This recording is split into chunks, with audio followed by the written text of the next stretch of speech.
Hi everyone, my name's Darryl Panes, CEO at As Good as Gold Australia, and today once again I'm joined by my brother Brian and partner at As Good as Gold. And today we interview David Morgan from the Morgan Report and advisor to As Good as Gold Australia. Good morning, David. Good morning, David. Good morning. Well, it's a great morning. It's been a huge week, Yeah. I've got to say.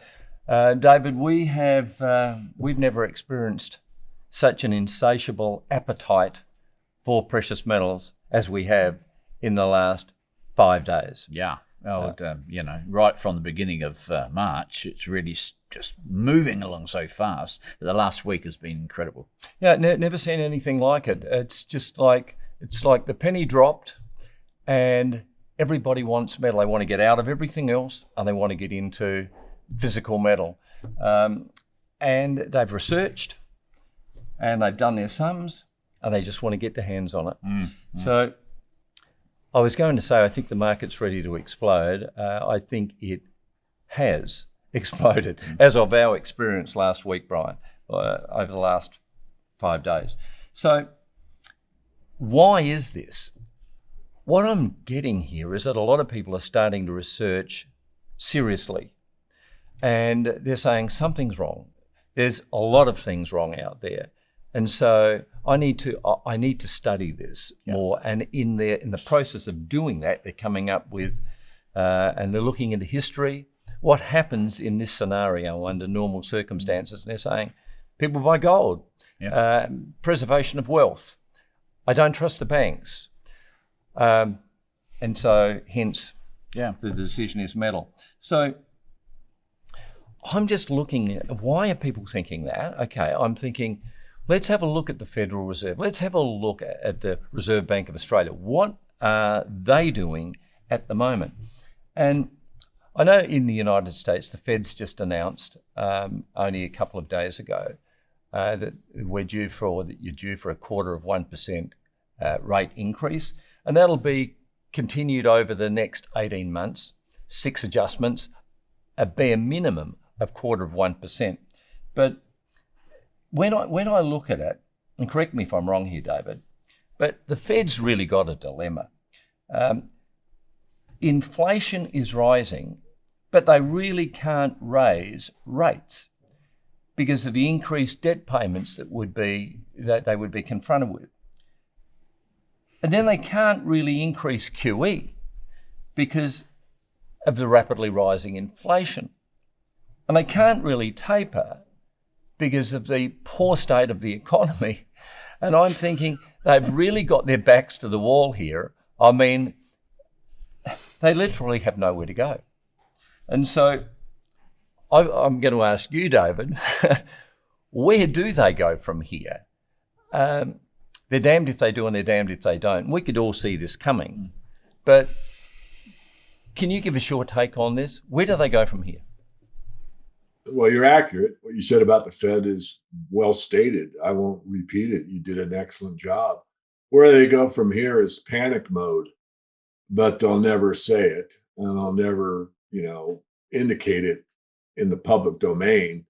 But in their bedrooms at night, wherever these Fed bankers hang out after hours, they are probably knocking their knees together because they have hit the end of the road. The can's been kicked back off the wall, whatever you want to, we're over the cliff, whatever metaphor you want to think about.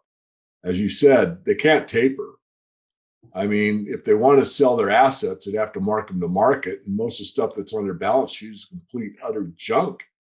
Now, I'm not talking about treasury bills, notes, and bonds, but all their mortgage-backed securities and their credit default swaps and all this garbage that all the banks were in trouble holding, they palmed off on the Fed. So those things are about worthless.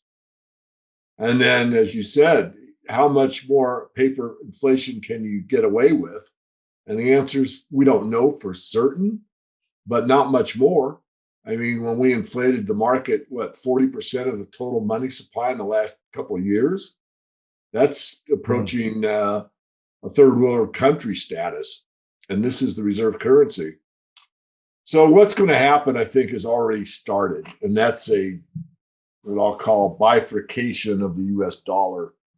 SWIFT system kicked out Russia a few days ago. and they have the CIPS. What is it? I can't remember the acronym. It's Central Interbank Payment Service or something. Anyway, it's been up. China developed it. I don't know how well it's working, but there are alternative methods and ways to settle. I mean, I can settle with you with a wire transfer and go to Western Union. I can send you an email and invoice you. You can send an invoice to me. I mean, you don't have to use the SWIFT system. That's the point. But what's going to happen, and is happening, is the most important part is the dollar's dead. Oh, wait a minute, David, you just said the dollar's dead. The reason I said the dollar's dead or going to be dead or dying is simple. Everything based on the dollar was the petrodollar. You had to buy oil in dollars. And those few exceptions, like Gaddafi, said, I'm going to pay for in euros or gold. He's gone. Yeah. And Saddam Hussein said, I'm going to pay for oil in euros or gold. He's gone. So up until very recent history, now the Chinese, well, there's other methods to settle oil payments outside of the US dollar. So that's the beginning of the end as far as I can see. So what you're going to see is more and more transactions outside of the US dollar and outside of the SWIFT system. And this is going to hurt everybody. I mean, we only flourish when we trade freely. And there's very little free trade because of not only sanctions, which are onerous now, and have been there. There's been sanctions almost always, but small ones and almost inconsequential in some areas. But now, and there were tariffs and there were import duties. I don't want to get too complicated here. The easier things are, the better they flow. The more complicated you make it, the harder it is. And now it's super complicated. And we're also questioning final payment. I'm not accepting dollars as final payment. Well, I'm not accepting yuan as final payment. Now you got a problem. So now you're going to have the Eastern Bloc that's going to accept, let's say, yuan as an example, and the Western Bloc, which is Western Europe and North America, accepting the US dollar. So Darryl, Brian, we're in a mess. And, I don't want to say much more because that's pretty well-founded thinking, but I could go on and on. It's all conjecture because the market knows more than me. But we're in a place where I don't think, maybe my supposition, that these bankers really thought through what the hell was going to happen. Mm. Yeah, well, it would appear that way. I mean, it's what you get when you provide ridiculously low interest rates. For a long period of time. Since the GFC, 10 years, and you end up with the biggest financial bubble in global history. That's where we are. So it's almost impossible to predict exactly how bad things could get, but and they certainly will. Things will go from bad to worse. It's the juggler. Once again, as I've said, you can have 9 balls in the air, 9 balls in the air, and your assistant throws you the 10th ball, and it's just too much for you, and it just all falls down around you. All hell breaks loose. Exactly. Yeah. So with all of this horrible financial position we're in, David, where do you expect to see gold and silver go from here? What are your expectations? Well, I've said it for years, Darryl. There'll be a day, and you'll be able to not ever pinpoint the day, but you will be able to pinpoint what I call the run to gold. And the run to gold is when you guys can't employ enough people to answer all the calls for the people that want to buy it.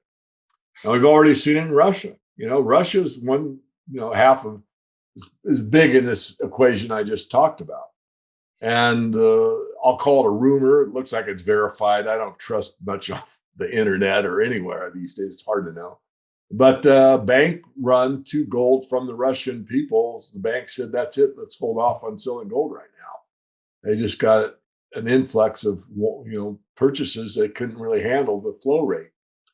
And I know from you, people in the wholesale side, hedge fund managers, all these people that deal on the physical side of the gold equation are seeing record demand. So this is the walk to gold. There'll be a jog to gold. There will be a run to gold, and then it'll be an all-out sprint to gold. In other words, the run to gold is just starting now. Now, when that is being accomplished, we'll get the my-mais, which means the mainstream financial press will have to acknowledge gold. And they do now. I mean, it's in their feed. They tell you every day what the gold price is, but they don't really talk too much about it. But the my-mais are, my, gold's up, making another new high today. And then another day or two goes by, my, gold's made another new high. My. Yeah. And when the my start, silver's going to kick in. And the problem bankers have with silver is the bullion banks control the bulk of the silver market. But when there's big players that want real metal and just don't want a warehouse receipt, you're going to see some real machinations take place. So I still think silver will outperform gold. The main problem with silver is it's too good. You get too much for your money. I mean, people always tell me silver's too bulky. But what if silver and gold were par? What if an ounce of silver was $1,800 an ounce US, just like an ounce of gold is $1,800 an ounce? Would it be too bulky then? No. Yeah. No. Right. 8-1, 8-1, it might not be too bulky, but you get too much for your money. And there'll be some smart people, even in the gold trade, that'll say, you know what, we've got 800, we got 80 million worth of gold and no silver. We just did our vote. We're going to take 40 million of it and we're going to swap our gold into silver because the ratio is at 80-1 and we know silver is going to outperform. Doesn't take too much of that. Doesn't take too many people that are on a pension that see what's coming. Doesn't take too many, general public that wake up. So the run to gold is it. And I'll repeat, and this run to gold will be unlike any time.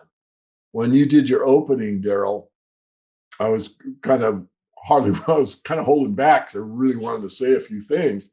And one is, this is unlike any time in history. This is not 1971 going off the gold standard, which was very significant. All know that.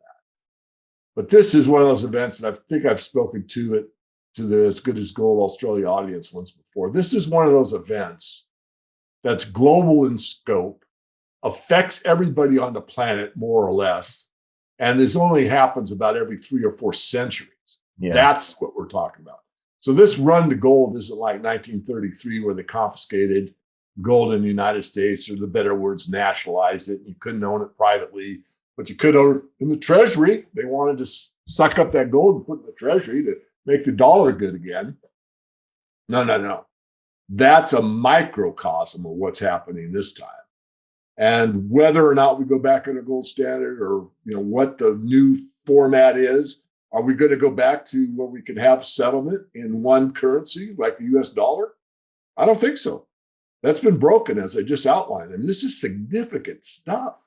This is not, this is probably the most wound up I've been talking to you guys, and I don't mind admitting it, because this is in the la land of, the monetary intellectuals baffled.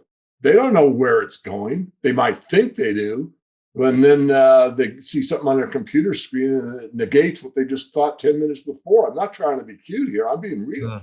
We are in a never land. And so where do you go when you don't know? Well, you go to gold. And that's obvious for anybody that knows anything. But how many know monetary history? 0.001% of the people? Yeah, very, very strong point. Where do you go when you don't know? When you don't know. Yeah, go to gold. Yeah. David, I've got a question. I've got the next couple of questions for you. And this one's related to Canada. You're a lot closer to Canada than what we are, but I think they just made one of the biggest mistakes. They've let the cat out of the bag, in my opinion. And we had the Prime Minister, Justin Trudeu, froze bank accounts because protesters and truckies couldn't travel, right? There's obviously health issues involved in that one, but they were losing their freedoms. This is general across the board. I think Canadians And then, of course, Australians, we were watching this on news, and all of a sudden, frozen bank accounts. Now, I suppose it's one of the reasons why in Australia, Darryl and I are getting calls left, right, and centre about, is my money safe in the bank? And of course, we're given two stories here. But we are getting so many calls about having your cash, is it safe in the bank? And a lot of them don't think it is safe. So they're transferring it over and putting it into precious metals. So with regards to this losing your freedoms, but the future controls, what Trudeu did do was just frozen the accounts of people who wanted to protest about their freedoms. Right? What's your take on it, David? Well, it's very upsetting. There's a video I did called Silver is the Achilles heel of the entire economic system. You can look it up on my YouTube channel or just do a search engine, you'll probably find it. I talk about silver, but the last half of that video is about freedom. And so I want to make the transition between all the merits of owning silver and how little there is per capita. I move into, but actually it doesn't matter how much gold or silver you've accumulated. If you can't travel where you want to travel, say what you want to say, buy what you want to buy. In other words, freedom is more important than any amount of metal that you have. Because if you've lost your freedom, it really doesn't matter that much. I'm not trying to tell people not to buy gold and silver. I'm saying they should be buying it hand over fist. But what I'm answering your question, Brian. I mean, this is what really gets my stomach tight, is that the control mechanism. So Trudeu did it out of emotion, no forethought whatsoever, control freak to the maximum, will punish people that are free. Well, now he just told everybody that you're not free and your bank account isn't free. And of course, I did a whole interview with Daniela Cambone on the bail-in system in the United States, where your bank account is not yours. It's owned by the bank. You only think it's your money. And that interview got 1.6 million views because people want to know if the money that they think they own is theirs or not. And the answer is it's not. So, I'm surprised that, the feedback I got from you before the interview is substantive. I mean, I'm happy for you guys. I'm sorry you're so tired, but, it's nice to be that busy and help that many people, which is really the bottom line. In the U.S., it hasn't gotten to that point yet from my contacts here.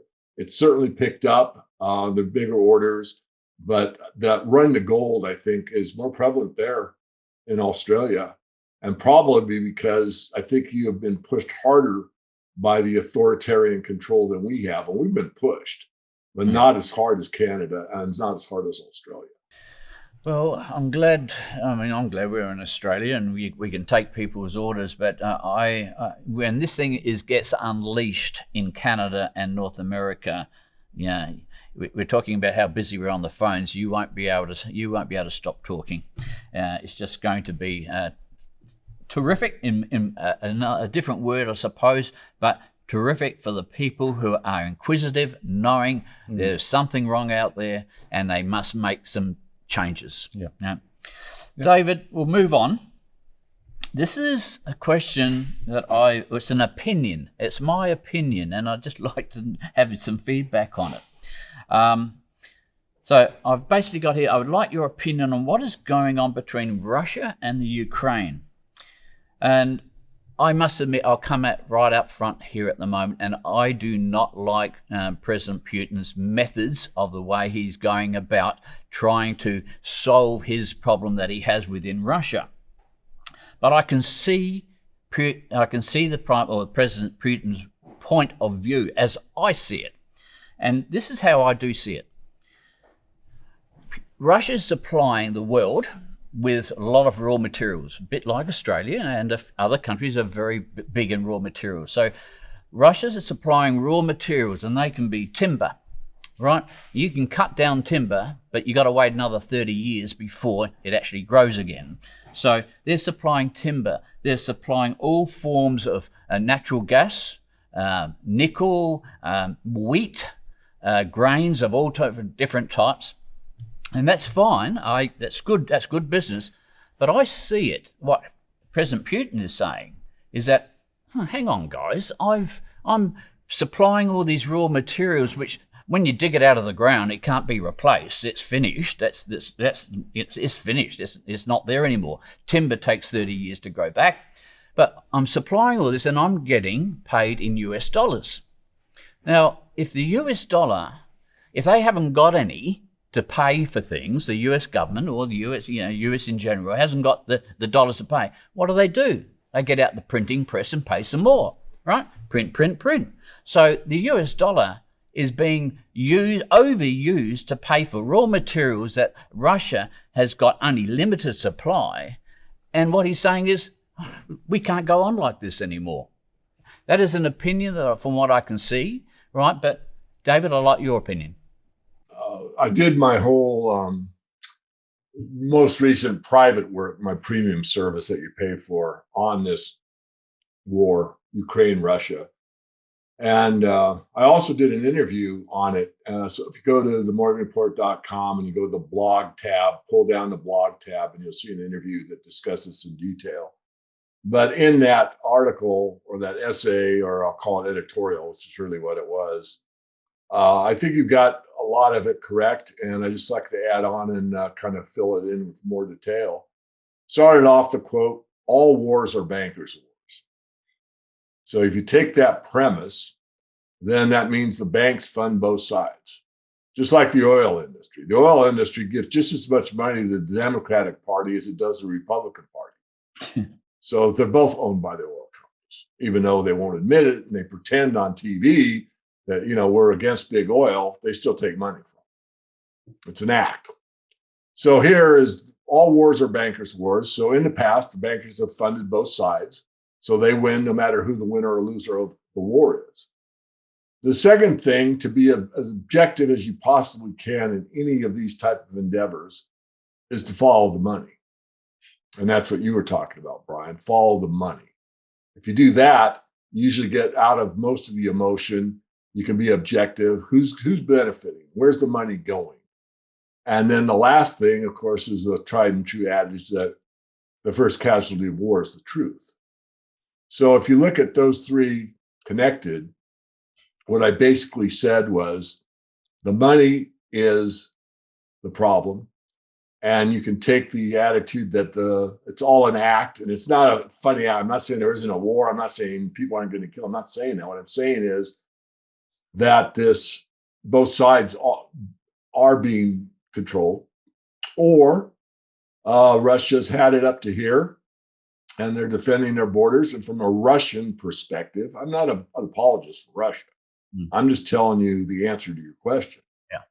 Is that they've had enough. I mean, if everybody put their little missile sites around the United States, we wouldn't have it, but when they did it around Russia, and there's this big problem with Ukraine.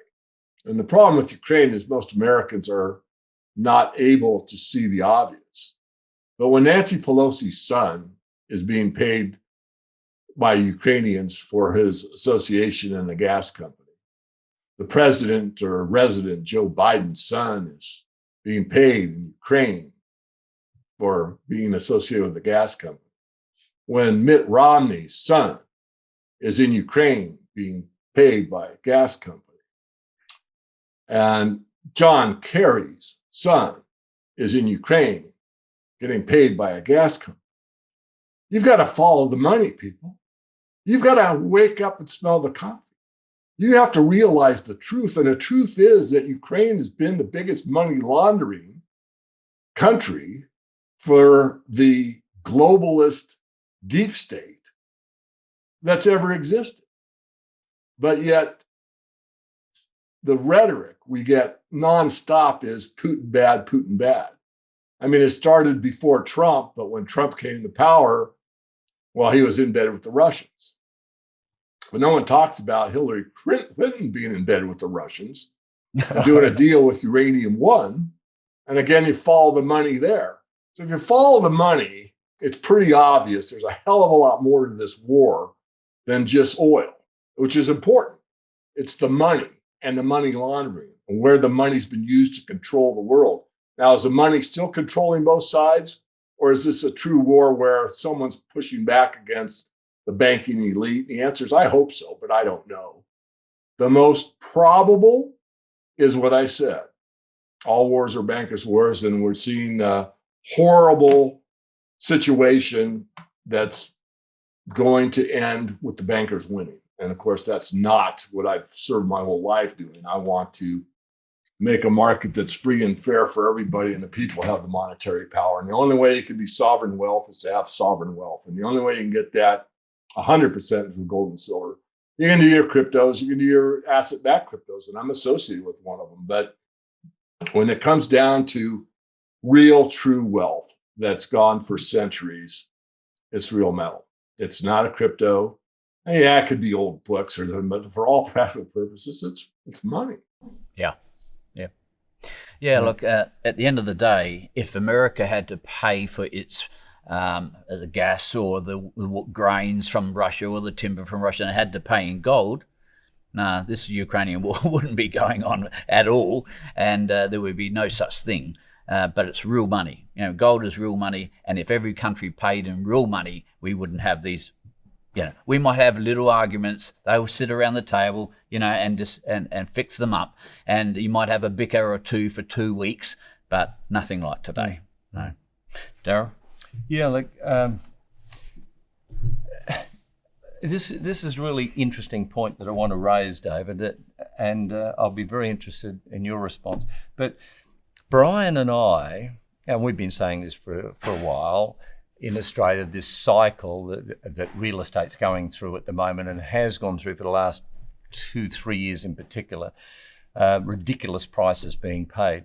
This cycle is coming to an end, and it's becoming very evident when we're communicating with our clients, isn't it? Yep. So we're getting more calls than we ever had before with people saying, we've sold a property, we've sold 3 or 4 properties, and now we've got X amount to put into precious metals. Well, they had X amount in the bank and they want to get it out, and we want precious metals. Yep. Yeah. Oh, it's that the demand is massive here at the moment. But I've never come across a situation where so many properties have been put up for sale and the proceeds go into precious metals. Yeah. Question, David. Is this happening in the United States, to your knowledge? Is more of this happening? Because it's huge. Yeah, it is happening. I think you guys are leading us, though, like I said earlier. Yep. It seems that for whatever reason, I'll call it, being more awake, call it fear, you can call whatever adjective you want. But we will see that. The thing that's going to be interesting, you reminded me of something I hadn't thought of about in years, but when I've been in the markets since I was 16, had a futures account when I was pretty young. And my first futures broker was a female, which is great. And what she did during the gold run was she worked for Paine Webber. That brokerage doesn't exist anymore, so I can talk about it. She would go to the coin store not after she got off work, closed down, because commodities trade in our part of the time zone. She got done like 1 o'clock in the afternoon. So she'd go to the coin shop, she'd load up on gold, 10, 20, 25 coins. And then she'd stand out in front of her Paine Webber office with the door locked and sell coins at a markup, because there was such a demand that she was creating a secondary market. Okay. And that could happen because you got a real estate guy and he's got $4 million Aussies and he wants to put it into gold. And you guys tell him, that's going to be a couple of weeks out, or wholesalers are backed up, or whatever. I'm just making this up. I'm not saying that's your condition. I'm trying to provide an example. And then some other guy says, you know what, I got that. If you pay me 50 over what Darryl's quoting you, we can make a deal here or something. I mean, this is what happens in the run to gold that we talked about earlier. It's, wait a minute, it gets to a point where price doesn't matter, gold matters. Yeah. That's what matters, is that I feel safe. I'm not going to lose my life savings. I'm not going to. Now, is it going to get that bad? I think for certain the perception will get there. There will be 1, 2, they're probably at the top of the market. My best guess from all my study and work instead of maybe 1% of the population understanding what's going on and going to gold, it could be as high as 5%. So 5 times what we have now. Yeah. And think about 5 times the demand with people that aren't putting in 10% of their money, like I recommend, and saying everything I've got, man, I don't want to be in the bank. I've got, again, 4 million in real estate. I don't want to be in the bank. I want it all in gold. Because when the run to gold really goes, and it's just starting to trickle in from what I can determine, it accelerates.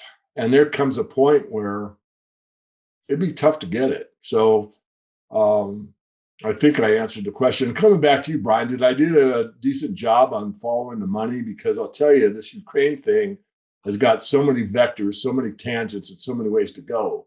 But if you just look at the corruption of the United States politicians that they never talk about on the mainstream media, and yet it's all factual what they said about these 4 elite politicians that are ruled by the bankers being in Ukraine with their families. And then all they do is say Putin's bad. Come on, people, look at both sides of the story. Sorry to digress and come back, but honest to God, it really irks me that people can't look beyond the book cover and open up the damn book and read the preface and get into the index and at least have a look at something. Nothing surprises me, Darryl. No, not at all. I mean, I just want to, while we're talking real estate and gold, I just want to spend a couple of minutes again. We've had a huge influx of people who have been watching and listening to our presentation on gold versus real estate. They're always shocked, but the facts are there. Gold is a very much misunderstood market. And of course, we don't hear about it on mainstream media. There's no reference to it. We've spoken about that.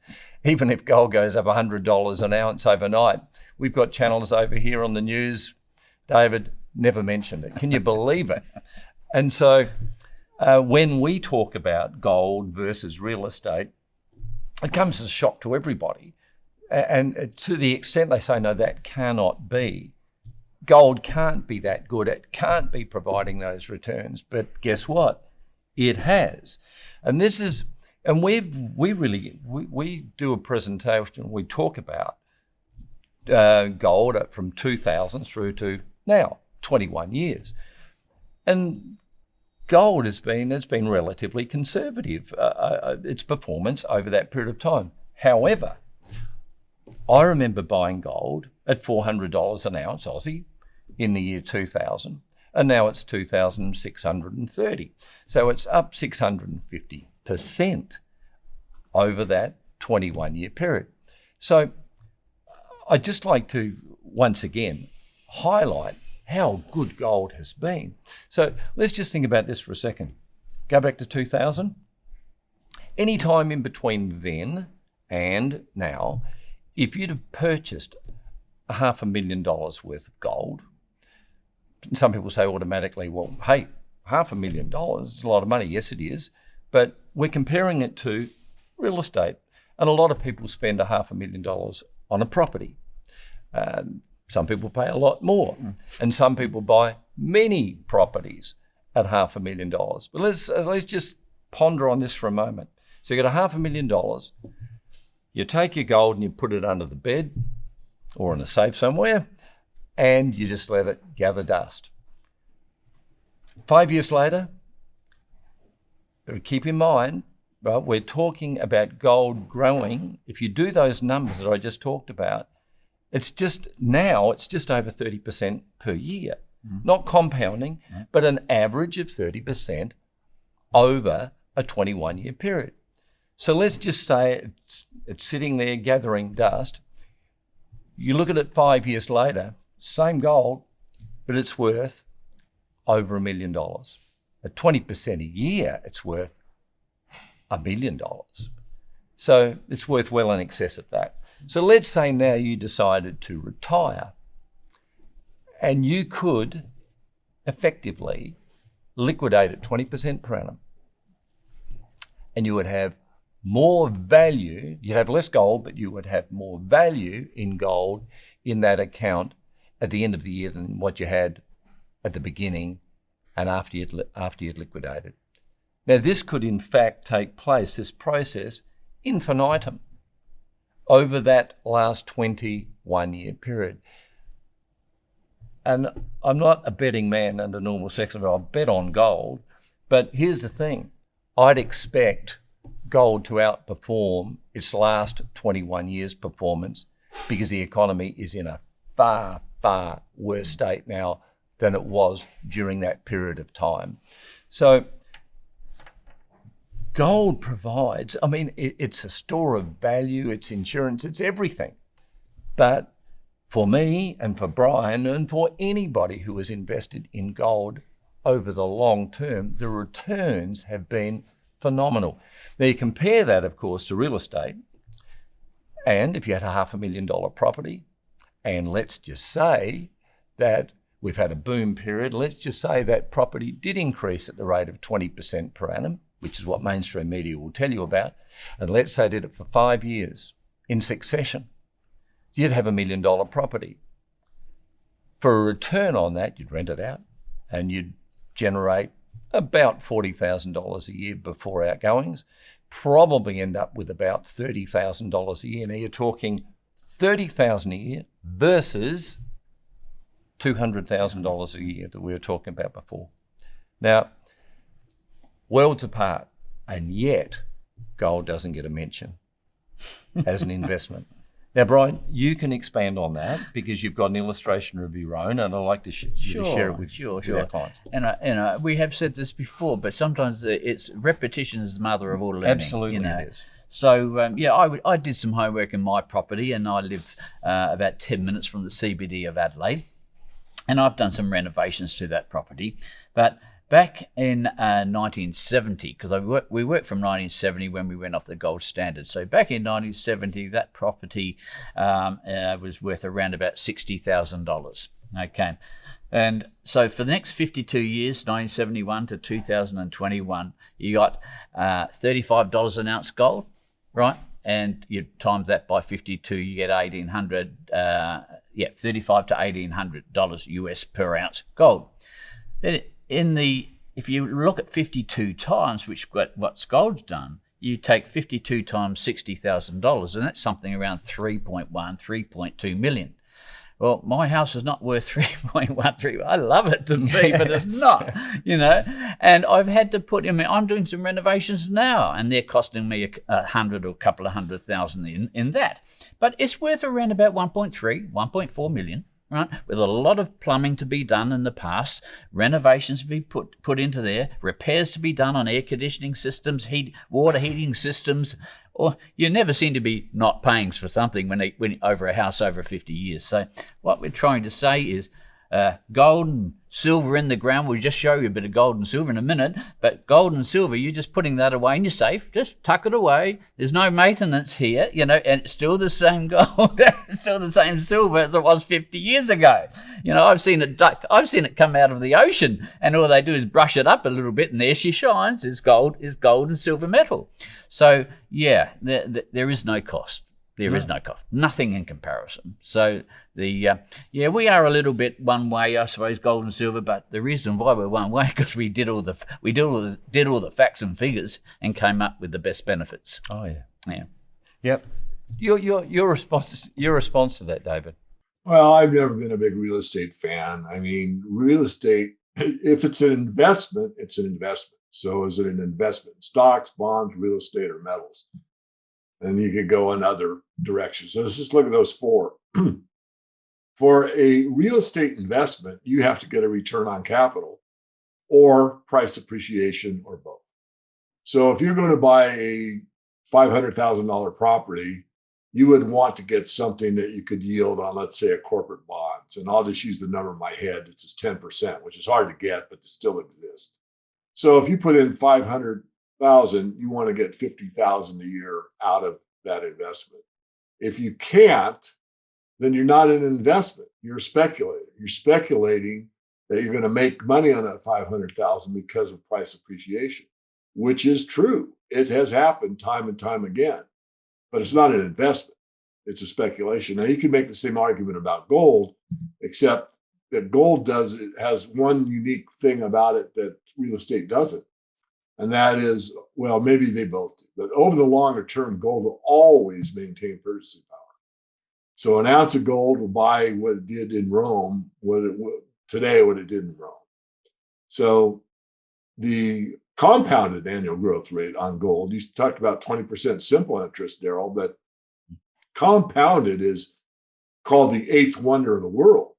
And gold is compounded from 2000 to now at 10%. So if you put in 1,000, then it's 1,100. Then 1,100 is compounded by 10%. So you get 1,100. So now you're up to 12, 20, or 30.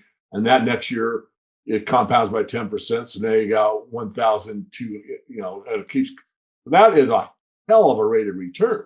And that's what gold has done on a compounded basis. Real estate, as Brian pointed out, has not had that kind of return. It just hasn't.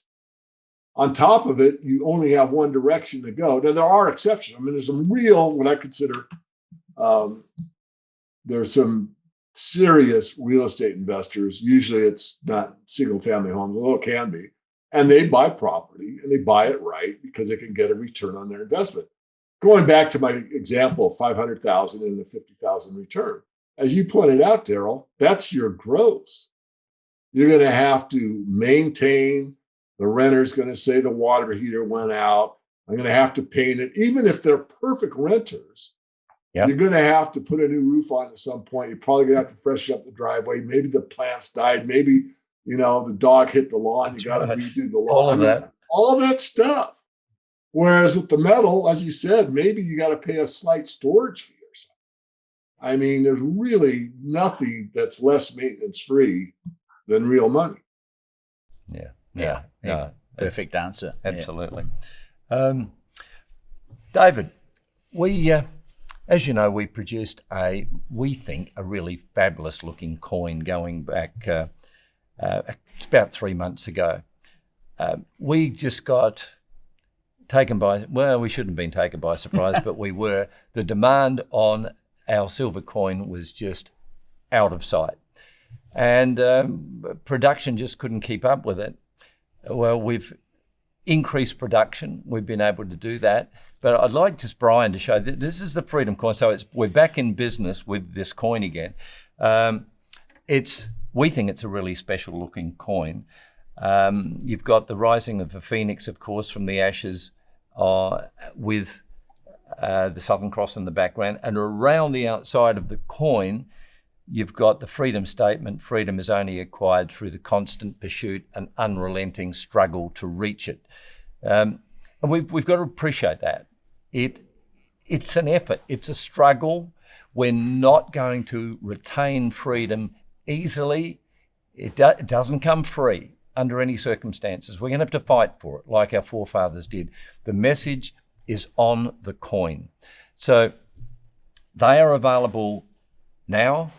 And I think the demand once again will be massive, but they are a great looking coin, of course, AG on the other side. And it's a three-dimensional look.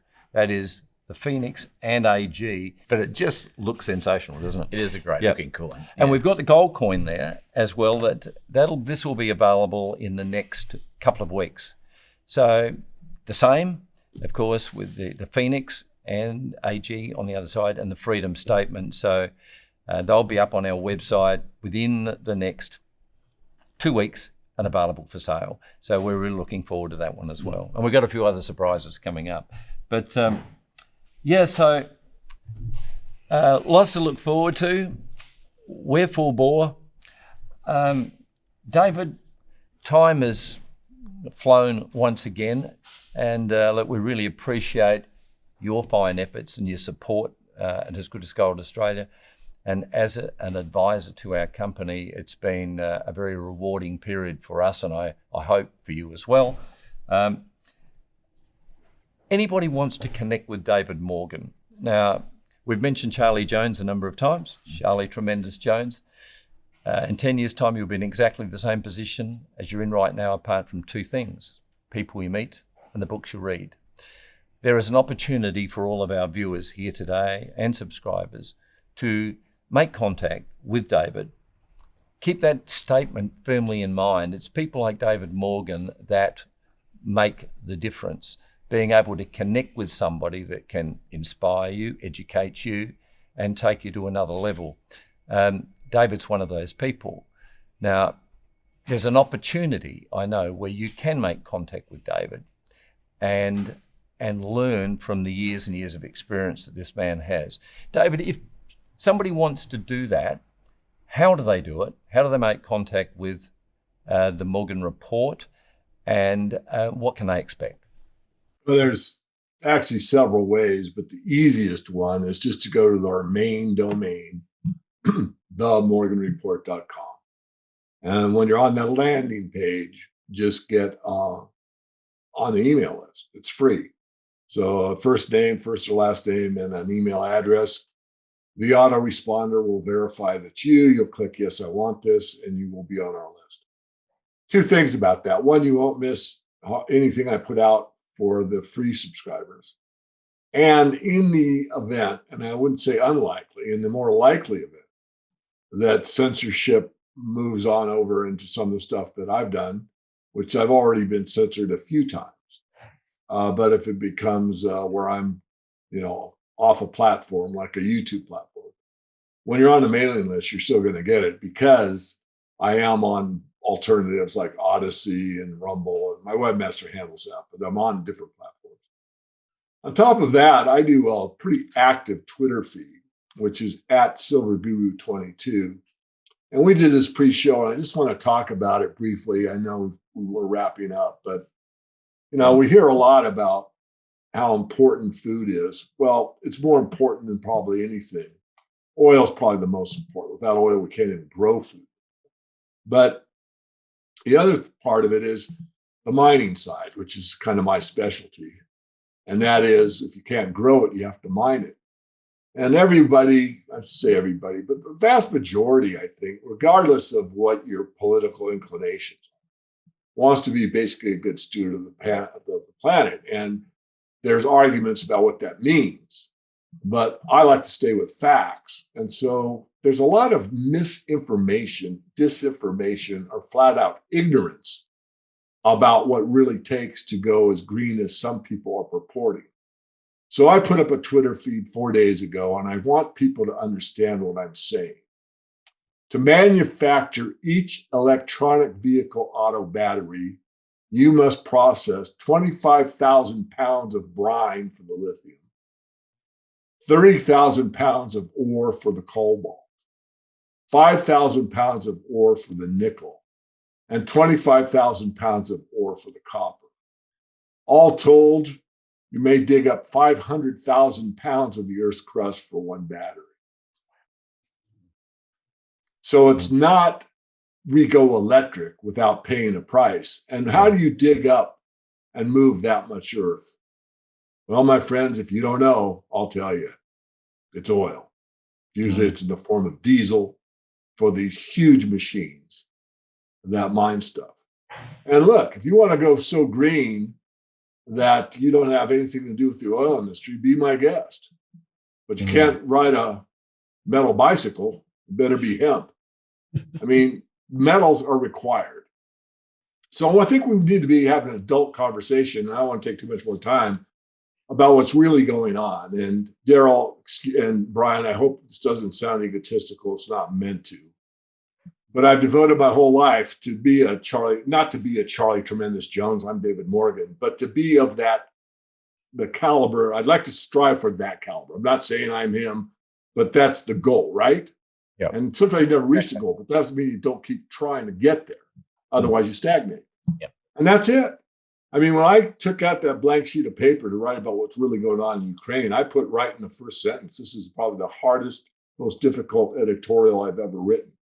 And I also will probably lose some subscribers because they will think I'm trying to be political here. And all I'm trying to do is connect all of the facts to the best of my human ability. And I'll guarantee you, my dear readers, that if I am wrong, I will absolutely admit it in the next report or two or whenever it surfaces. Because I'm not here to mislead anybody, but I am here to lead. And and I honor you guys.